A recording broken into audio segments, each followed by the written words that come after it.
প্রিয় পাতি নেতা হইতে বড় নেতা, তোমরা ঠেও কিরকমের কি কিছু টের পাও? হ্যাঁ হ্যাঁ, এক সময় হাসুও ভাই বড় বড় নেতা ধরিয়া সুদলিং পং করিয়ে দিতে, এখন হাসুও পারি ধরিয়া সুদলিং পং করিয়ে দিছে, হ্যাঁ রে ফাঁসির আদেশ দিয়ে দিছে।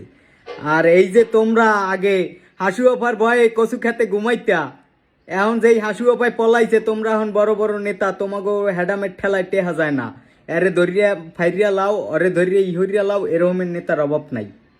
তো তোমাকে উদ্দেশ্যে কইতে আসি দাদু, তোমাকে চাইয়ে বড় নেতা ছেলে হাসু অপা, হ্যাঁ উপরে এই বাংলাদেশে কোনো কুতুব ছেলে না, একসেপ্ট ধরতে আর হান্দাই দিতে।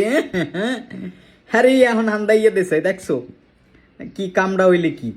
তো একটা জিনিস মনে রাখবা যে বেশিবার বাড়লে তার পরিণতি আল্লাহ এই দুর্নীতিতে দেখাইয়ে দেয়। 5 তারিখের পর হইতে অনেক খেল দেখছি, ঠিক আছে। আগে যারা রয়্যাল বেঙ্গল টাইগার ছেলে হেরা হন কুত্ত হইয়ে গেছে, আর আগে যারা কুত্তর মতো চলতে হেরা হন টাইগার হইয়ে গেছে। এই খেল এই তো আল্লাহ দেখাইছে মনে নিঃস্ব হে। আরে আল্লাহ, আল্লাহর দ্বারে লাখ লাখ শুক্রিয়া, এই রকমের খেল দেখছি। আর এখন এখন যে তোমরা কিতা ফালিং শুরু হরছো, ওই দিন দেখি ভাই জামু এক জায়গায় একটা রিক্সা লইয়া সামনে একটা মিছিল বাজবে, ঠিক আছে। 1 ঘন্টা জ্যামে মিছিলের জন্য জ্যামে বইয়ে থাকা লাগছে। মনে হয় রাস্তাটা অগো বাজানের ওরা এখন ক্ষমতা পাইছে, এখন অগো বাজানের মনে হয় রাস্তাটা। তো জনগণের দুর্ভোগ দিয়া এর পর রাজনীতি মারাইও না, জনগণরে একটু স্বস্তি দাও।